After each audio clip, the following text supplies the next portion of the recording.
Aujourd'hui on se retrouve dans une nouvelle vidéo horreur comme tous les jours et ce jusqu'à Halloween, et aujourd'hui on va parler de la mystérieuse et terrifiante disparition d'Elisa Lam.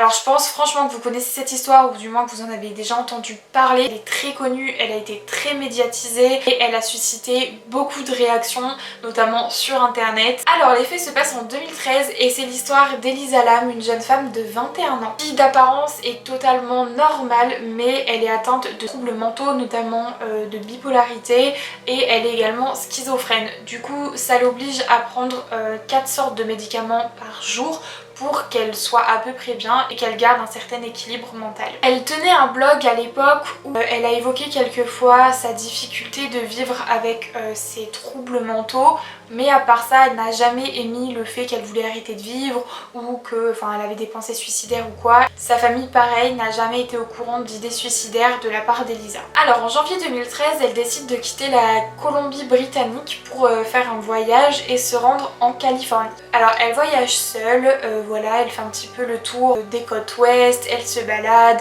elle s'arrête à plusieurs endroits, elle prend des photos et elle tient au courant ses parents tous les jours. Une fois arrivée à Los Angeles, elle prend une chambre dans le fameux Cecil Hotel, et cet hôtel a un passé assez sombre, il a une réputation vraiment pas ouf. Il y a eu beaucoup de meurtres dans cet hôtel, il y a eu des suicides et il a également hébergé des criminels, en fait des meurtriers qui venaient dormir dans l'hôtel et qui la journée allaient tuer délibérément des innocents.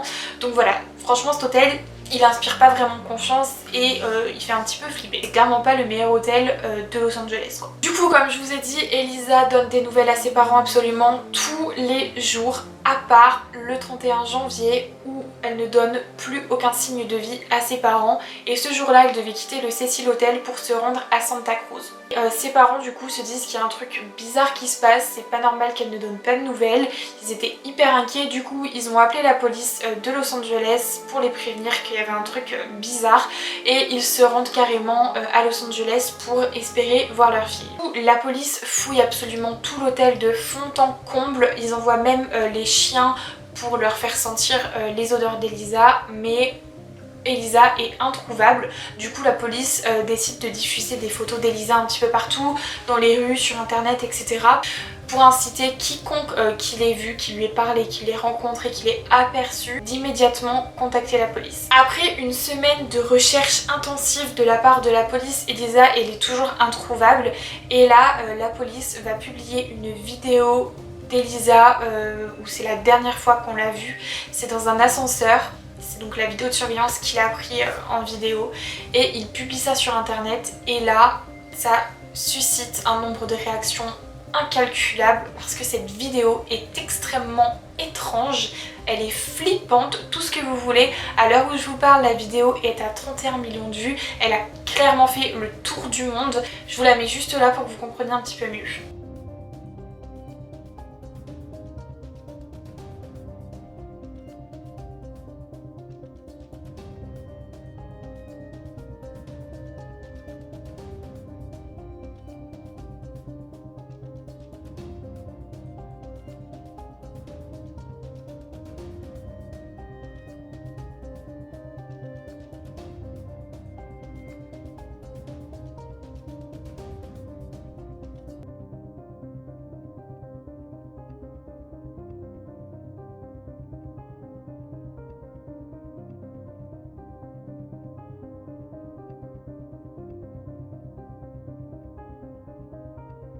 Là sur cette vidéo on voit clairement qu'Elisa a un comportement clairement pas normal, elle est vraiment très étrange.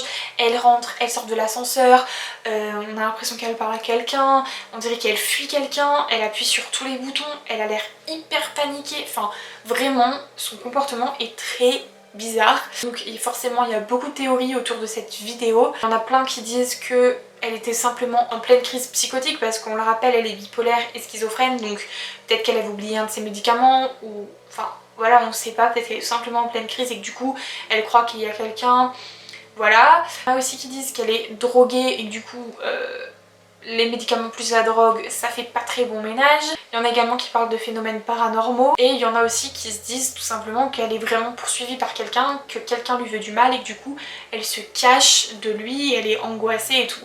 Enfin bref, il y a beaucoup de théories à propos de cette vidéo et malheureusement on ne saura jamais ce qui s'est vraiment passé dans cet ascenseur. Après la publication de cette vidéo, la police continue de chercher désespérément Elisa quand les clients de l'hôtel commencent à se plaindre de l'eau du robinet qui a une couleur extrêmement bizarre, elle est verdâtre voire noire.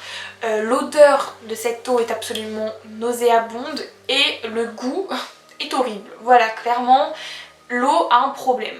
Du coup, le 19 février, il y a un employé de l'hôtel qui décide de monter sur le toit, là où il y a les réservoirs d'eau, pour voir d'où vient le problème.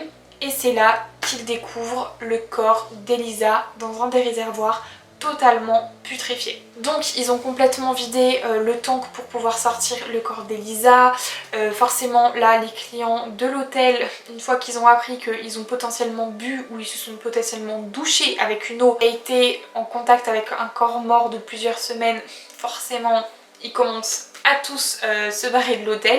Du coup il y a 2 pathologistes qui réalisent l'autopsie du corps d'Elisa et après 4 heures d'examen ils ont déterminé la mort d'Elisa comme noyade accidentelle due à ses troubles mentaux. Le corps d'Elisa était à 3/4 rempli d'eau, donc c'est énorme, elle était totalement boursouflée, le corps était putréfié, elle avait une couleur verdâtre. Enfin bref, horrible. L'autopsie ne montre aucun signe d'agression sexuelle. Il n'y a également aucun trauma physique. Dans le sang, ils ont retrouvé des médicaments, mais ça c'est normal. Elle prenait 4 médicaments par jour, donc logique qu'ils retrouvent des médicaments. Ils n'ont retrouvé aucune trace de drogue et aucune trace d'alcool.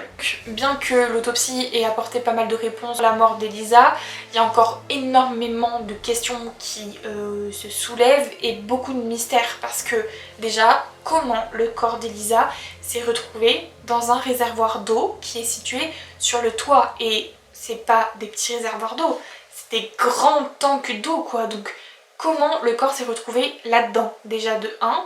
De 2, pour accéder au toit, il fallait passer par une porte avec un code et un système d'alarme que seuls les employés avaient accès, donc un inconnu ne peut pas monter sur le toit comme ça. Alors il y avait des escaliers de secours mais ils n'étaient pas visibles comme ça, enfin il fallait connaître son existence déjà. En plus de ça, le réservoir était fermé. Ça veut dire que le corps a été mis dedans et quelqu'un a refermé le couvercle. Donc voilà, très bizarre. Et du coup pour monter dans le réservoir, il faut obligatoirement une échelle et il n'y a aucun outil de ce style qui a été retrouvé. Il n'y avait pas d'échelle, pas de, je sais pas moi, tabouret ou quoi pour monter dedans.